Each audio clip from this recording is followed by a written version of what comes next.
Hello friends, आज हम कक्षा 10 की एक पोएम का अध्ययन करेंगे। पोएम का नाम है how to tell wild animals. इसका मतलब हुआ कि जंगली जानवरों को कैसे पहचानें।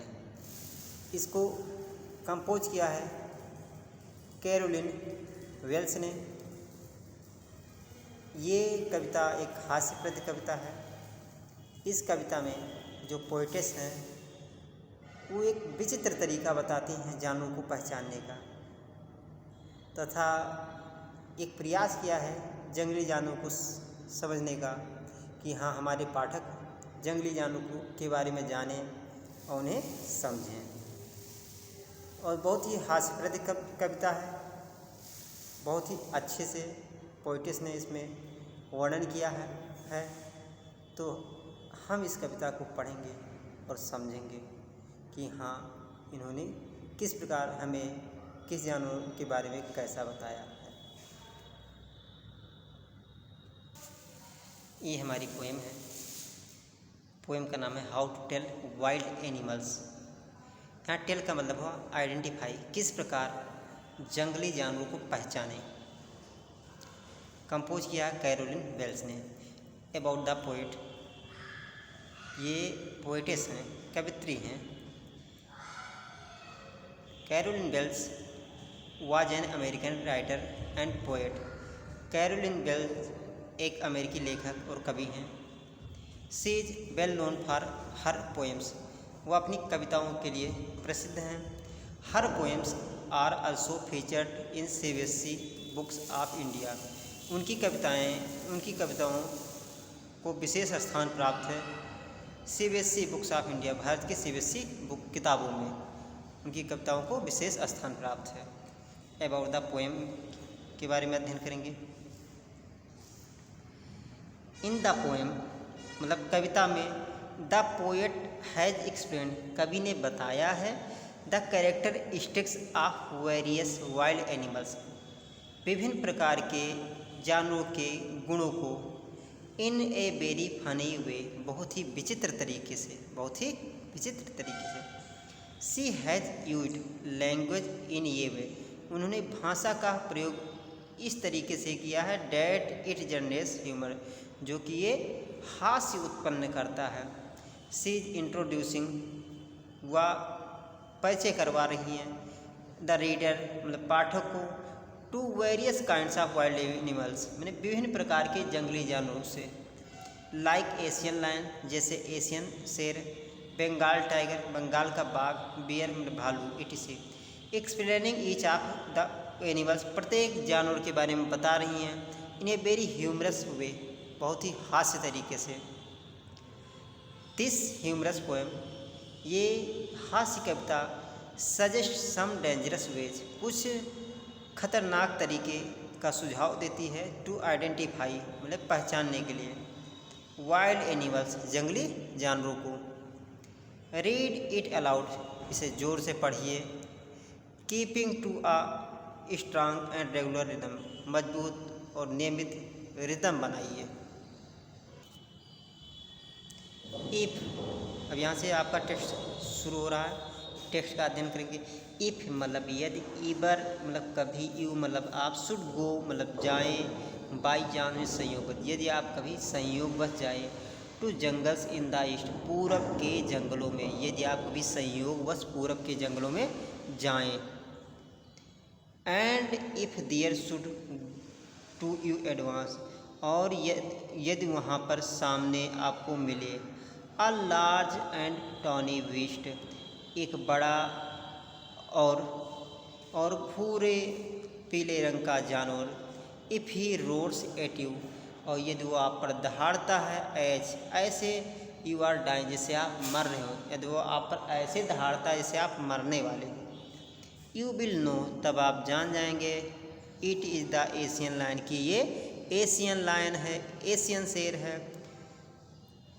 और मतलब अथवा, if some time when roaming around, यदि किसी समय आप घूम रहे हो, ए नोबल वाइल्ड बीस्ट, एक श्रेष्ठ जंगली जानवर, ग्रीट्स यू, आपसे मिलता है या आपका स्वागत करता है, विद ब्लैक स्ट्राइप्स ऑन ये येलो ग्राउंड, यानी पीले भूमि पर काली काली धारियाँ, यानी पीले पीठ पर काली काली धारियों के साथ। जस्ट नोटिस, तभी देखो, इफ़ ही ईट्स यू, कि वो आपको खाता है कि नहीं। This simple rule may help you, ये सरल तरीका आपको मदद करेगा यू लर्न, आपको सिखाने में। The Bengal tiger is decent, कि आपका पाला बंगाल टाइगर से हो या आपके सामने बंगाल टाइगर है। इफ़ स्ट्रोलिंग फोर्थ, यदि सामने घूमते समय। आ बीस्ट यू व्यू, एक जानवर आपको दिखाई देता है। Whose hide with spots is peppered, जिसके छिपे हुए जो स्पॉट्स हैं, धब्बे हैं, इस पेपर्ड में बाहर निकले हुए हों। एज सुन एज ही है left on you, as soon as, और जैसे ही आप पर छलांग लगाए, जैसे ही आप पर वो छलांग लगाए। यू विल नो, आप जान जाएंगे, इट इज़ द लियोपर्ड, कि ये तेंदुआ है।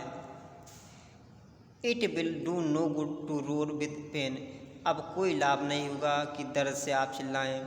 ही will only leave left and left again, वो केवल छलांग लगाएगा और छलांग लगाएगा, वो केवल छलांग लगाएगा और छलांग लगाएगा। If when you are walking round your yard, यदि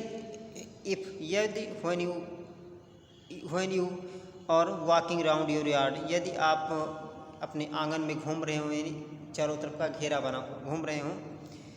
you meet a creature there, तो आप वहाँ एक जानवर से मिलते हैं। Who hugs you very very hard, जो आपको बहुत ज़ोर से गले लगाता है। बी श्योर, निश्चित हो जाइए, इट इज़ ए बियर, कि यह एक भालू है। If you have any doubts, यदि आपको कोई शंका है। आई गेस, मैं मानता हूँ। He will give you just one more care, तो वो आपको एक और केयर झपकी देगा। He will give you just one more care, तो आपको एक और झपकी देगा, यानी आपको और ज़ोर से गले लगाएगा। दो to distinguish beast of prey, यद्यप शिकार करके दूसरे जानवर को मार देने वाला, और शिकार करके दूसरे जानवर को मार देने वाला। इन नोवाइस माइट नॉन प्लस, एक नौसिखिया व्यक्ति नॉन प्लस तो नहीं समझ पाएगा, एक नौसिखिया व्यक्ति नहीं समझ पाएगा। The crocodile you always may tell, आप क्रोकोडाइल को हमेशा बता सकते हैं। फ्रॉम द हाइना 10, उसी प्रकार आप हाइना को बता सकते हैं। Hyenas come with merry smiles, hyena मुस्कुराहट के साथ आता है। But if they weep they are crocodiles, और लेकिन यदि वो रोते हैं तो वो क्या है, मगरमच्छ हैं। तो इसको फिर से देख लो। दो मतलब यद्यप to distinguish beast of prey, यद्यप शिकार करके मार देने वाला जंतु। A novice might nor plus, एक नासमझ व्यक्ति माइट नॉर प्लस नहीं जान पाएगा। The crocodile you always may tell, आप मगरमच्छ हमेशा बता सकते हैं। फ्रॉम द हाइना 10, इसी प्रकार हाइना को। Hyenas come with merry smiles, hyena मुस्कुराहट के साथ आता है। But if they weep they are crocodile, लेकिन यदि वो रोते हैं तो वो क्या है, मगरमच्छ हैं। The true chameleon is small, सच्चा गिरगिट छोटा होता है। A lizard sort of thing, एक प्रकार की छिपकली वाला जीव। He has not any ears at all, कुल मिलाकर उसके कोई कान नहीं होते हैं। And not a single wing, और एक भी पंख नहीं होते हैं। If there is nothing on the tree, यदि पेड़ पर कुछ भी नहीं है। It is the chameleon you see, तो आप गिरगिट को वहाँ देख सकते हैं, या आप गिरगिट को देख सकते हैं। तो स्टूडेंट्स, अब ये आपकी पोएम समाप्त हुई।